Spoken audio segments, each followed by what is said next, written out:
I attended the Pokémon North American International Championships and they were amazing. In addition to meeting fans of the channel, tons of my friends from across the community, and attending awesome events like the Retro Shiny Challenge and FunFest meetup where we crushed the 30-player and 1,000 score medals, this was also the first event where I was invited by the Pokémon Company to attend as a creator, which is incredibly exciting. One of my favorite things to do at events like these is trade cards and stickers with everyone. Chotakana made me a set of every Mark Wattrel stickers, and Fex Collects made these e-reader trainer cards that actually scan into Ruby and Sapphire to let you fight some of the Pokemon I've used in videos across the years. And so throughout the weekend I was handing out cards and stickers and getting plenty of them in return. After the event, with the handful of cards I received from friends, I decided to commemorate the experience by collecting every ribbon on some of the Pokemon depicted on these cards. So with that goal in mind, let's get to our first Ribbon Master. Legend Link was great to hang out with and was also one of my hotel roommates for the event. His favorite Pokemon is Alolan Vulpix, so it was unsurprising that he had a whole stack of them to give away. For finding shiny Alolan Pokemon, we'll go to one of my favorite methods behind the Pokéradar, SOS hunting. In Alola, if a wild Pokemon chooses for a variety of reasons to call for help, there's a chance for a new Pokemon to appear and turn the battle into a 2v1. Vulpix has a base call rate of 9, so by lowering its HP to 1 with False Swipe and using an Adrenaline Orb, we can get a ×10 multiplier and a 90% chance that Vulpix will call for help each turn. The chance that the call is answered fluctuates depending on if its previous calls were answered or if Vulpix calls for help multiple times in a row. As we go through more and more Vulpix, our shiny rate increases dramatically. After only 11, we get 4 additional shiny rolls, 8 additional rolls at 21, and 12 additional rolls at 31. Combined with the shiny charm, we have a shiny rate of 1 in 273.54 for each Pokemon that comes in. In order to sustain the original Vulpix and simplify the battle further, we can use an Exeggutor with the move Skill Swap to give it the ability Harvest. This will make it so that Vulpix can randomly replace its held berry at the end of every turn. Then by using Bestow, we can have Exeggutor give Vulpix a Leppa berry, making it extremely unlikely that Vulpix will ever run out of moves. On our side of the field, a Smeargle with the moves False Swipe, Iron Head, Recycle, and Recover can also use a Leppa berry to achieve infinite HP and power points, preventing us from running out of resources either. With the hunt all set up, it's just a matter of time until we find our target. This one Vulpix has seen over 100 of its compatriots be destroyed. Aww. That's so messed up, man. Sitting over there chowing down on Leppa berries. And then eventually it too will fall. Yeah. Put me out of my misery already! See, it hurts me to know that this is technically my fault. No, it's their fault. They should have been shiny like that. Oh! Wow.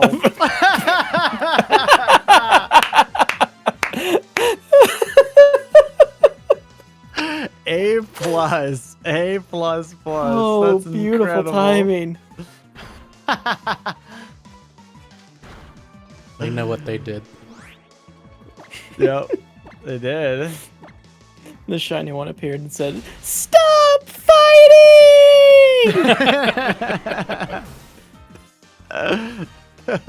109 encounters. Now this one's gonna call another shiny and I'll be forced to knock that out. Okay, we're good. Wow. That'd have been insane. I forgot I need to switch to Latios and Thunder Wave it so it can't call anymore. Oh, yeah. How does paralysis stop them from calling? Any non-volatile status.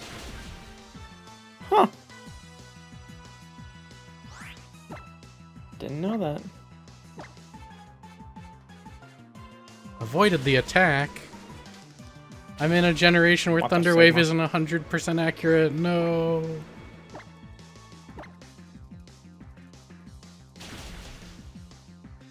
Help.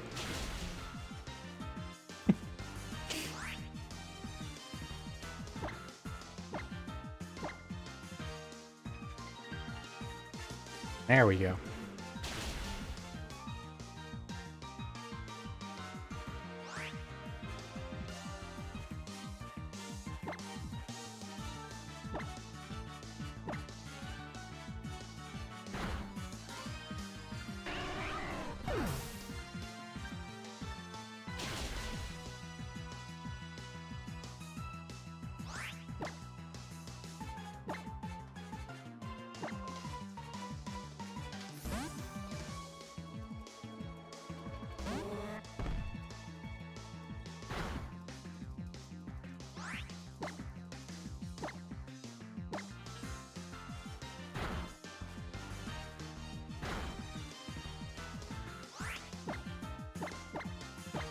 And then Moonball.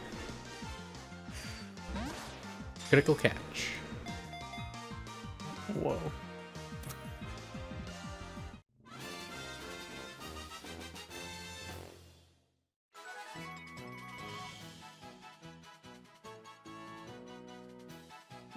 Well, since the Alolan Vulpix Master is here, would you like to give a nickname?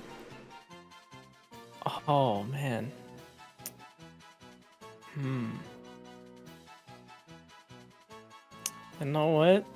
Since the card was given to you in New Orleans, name her Gumbo.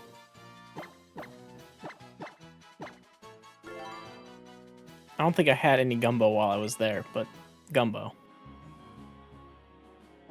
Yippee! Nature guesses? I gotta be sassy. I'm going docile. Is brave. Brave. Oh. They were brave for breaking up the senseless slaughter of Vulpix. Our first ribbon Gumbo will need to make sure they don't miss isn't one exclusive to Alola, and that's the Footprint Ribbon. While Cantonian Vulpix may be able to get this ribbon in Brilliant Diamond and Shining Pearl, this ribbon is only available to Alolan Vulpix here in Generation 7. In order to obtain it, we simply need to reach level 59, 30 levels above her Met level of 29.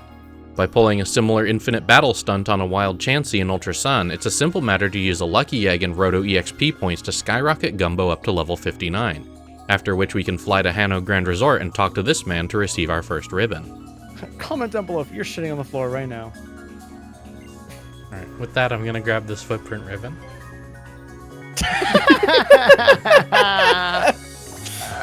Well, hopefully you didn't step on them. We're just ruining every clip from everyone right We now. really are. And this is why we record Discord audio. Europe?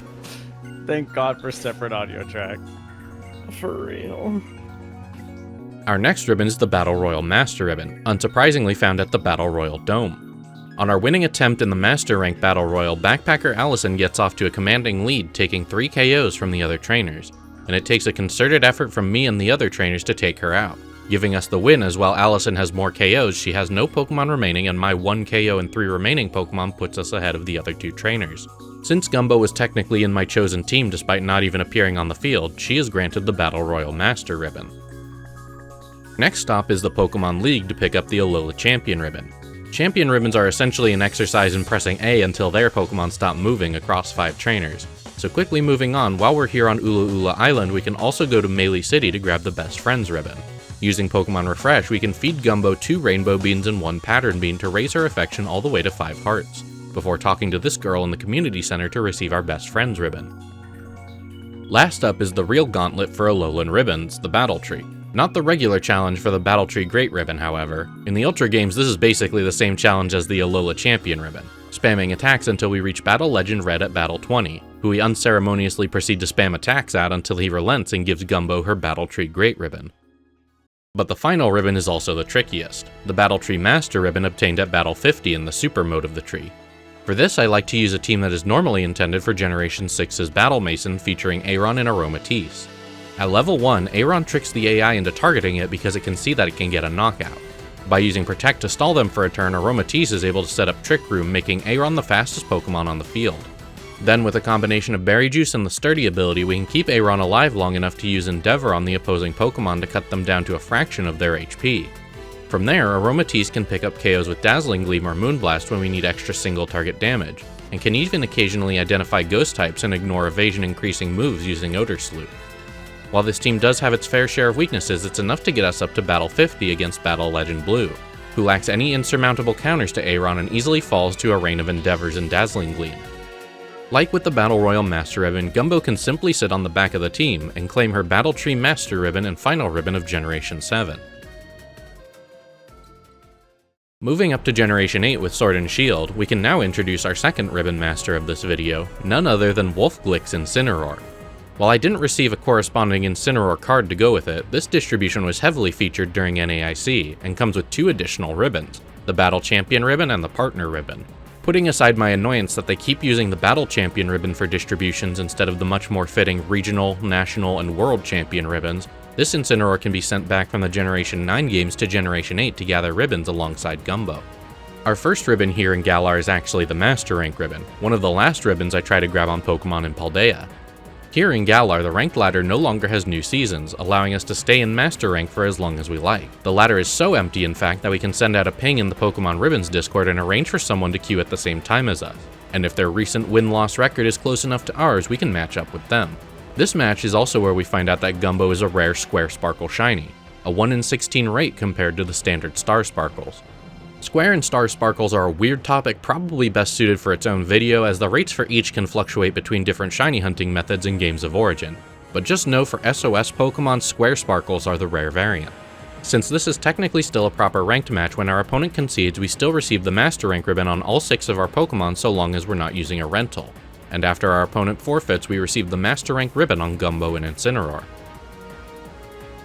Winden is the city to be for Galar ribbons, as both of the remaining ribbons we need from this region are found here. First, heading into the Galar Battle Tower, after every 10 wins here in Master Ball rank we'll get a battle against Leon, and this is the easiest facility by far. You can lose, exit and save, reset mid-battle, anything, and this Battle Tower does not care. You can even use as many restricted legendaries as you want, but we only need the one, Calyrex Shadow Rider. Calyrex's Astral Barrage and Expanding Force are enough to knock out most opposing pairs of Pokemon in one shot. Using a Choice Scarf Tapu Lele, we can set up Psychic Terrain to boost Expanding Force and block Shadow Sneak and Sucker Punch, and Dazzling Gleam to break Mimikyu disguises. The absolute most important part of this team, however, is remembering to equip a tin of beans to Vulpix, so she can have something to snack on while watching us absolutely demolish the tower and Leon, claiming the Tower Master ribbon for her and Incineroar. Last up in Galar, we fly to Winden Stadium to sweep the Galar Champion Tournament and claim the corresponding Galar Champion ribbon. Admittedly, for all the time I spend in Winden, I don't actually remember the way from the tower to the stadium. Much like the Battle Tower, Calyrex once again can single-handedly take down any Pokemon in the entire roster. When we start the tournament, we can invite a notable trainer. Since we're going with Calyrex, I decide to invite Bee, but she doesn't even make it to the final round, so it doesn't end up mattering. After many skillful Astral Barrages, we defeat Raihan and claim our Galar Champion ribbons, and are ready to move on to the Paldea region. As a slight detour, we can take Gumbo through home to the Hisui region in order to pick up the Hisui ribbon in Pokemon Legends Arceus. For some reason, specifically Alolan Vulpix has its own side quest in this game, and since you get an Alolan Vulpix for completing that quest, every Alolan Vulpix is allowed to come and go from Hisui as they please. Why they did this for only Vulpix and Ninetales and not the other Alolan forms like Raichu and Geodude is beyond our place to know. But since Gumbo can go to Hisui by taking a photo of her at the photography studio, we can earn the Hisui ribbon and set off to Generation 9. The other cards I received at NAIC were both from Nora in the future, and both depict Gen 9 Pokemon. You might know her as the host of the Retro Shiny Challenge alongside Quick Panic, where a massive group of shiny hunters, including myself, tried to get 8,192 encounters in 1 hour. While I didn't get any shinies, I did get a full art shiny Palmy card from Nora, so I decided to hunt one until I found one with a mark that would be fun to ribbon. I've actually ribboned Palmy before, as that was the birthday ribbon distribution Pokemon for 2024 alongside Charcadet. But since that one isn't shiny, we can make an electric encounter power sandwich and get to shiny hunting.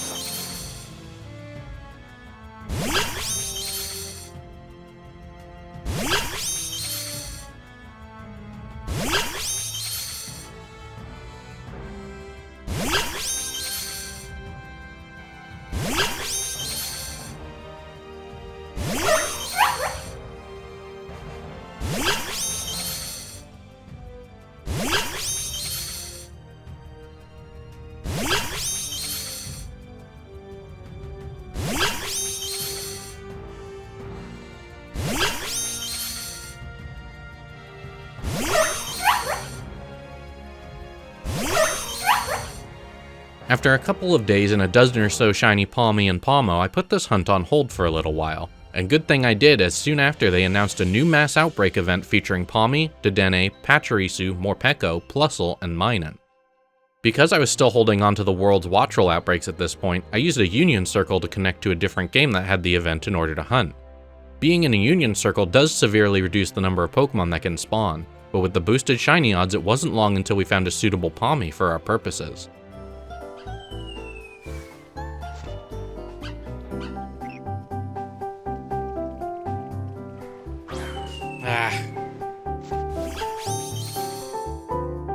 You know what? I'm just gonna not false swipe it. The 35% chance to catch. I can't,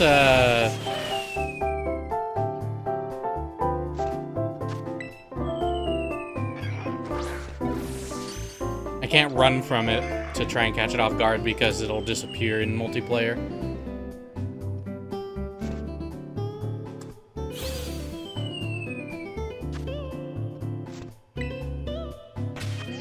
See what mark this has. Ooh, that's a fun one.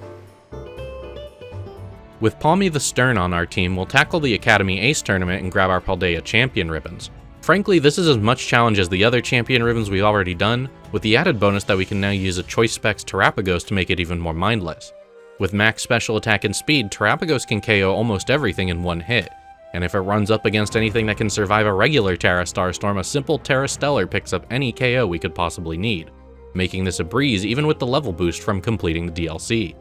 Paldea is also the easiest place to earn the effort ribbon on all of our ribbon masters, and so after feeding them a couple vitamins, we can go to Levincia and talk to this woman in the park to earn our effort ribbon. Next up, we can grab some item finder marks by walking with our trio across the Paradise Barrens and Fellhorn Gorge in Kitakami and the Savannah biome in Blueberry Academy. These areas are loaded with items, so it doesn't take long for us to collect the 1 in 100 item finder mark on Palmy, Gumbo, and Incineroar. Though we do need to make sure to pack some Pokédolls to allow Palmy to run away from some of the more aggressive Pokemon that insist on dragging us into a battle. Onto the Gourmand mark, we can spam candy apples from the festival stalls in Kitakami for a cheap and easy way to hit the 3 in 101 chance to earn the Gourmand mark on our whole squad. Speaking of food, we can also make some sandwiches to raise our Ribbon Masters' friendship to allow Palmy to grab the Best Friends ribbon and unlock the ability to earn the Partner mark on Gumbo and Incineroar. After a night of doing donuts on Miraidon, we earn the Partner mark on all three. Now that Scowling Mark Palmy is almost complete, there's one more Ribbon Master we'll be adding onto this roster, and that's Wattrel. For almost the entire event, I was looking for the shiny Wattrel card from Paldean Fates, and Nora found one during a trade and got it to me during the event. Now I know I found my Teary Mark Wattrel back in September, and in my defense, he's been almost fully ribboned since then. I just haven't gone back to Scarlet and Violet ranked since I ribboned a Gen 3 shiny Farigiraf for Timbit during last year's World back in August, and so he's been sitting on the cusp of Ribbon Master status for close to a year now. But since Palmy also needs to claim the Master Rank ribbon, I suppose I have no choice but to re-enter the ring and climb up to the top of the ranked ladder.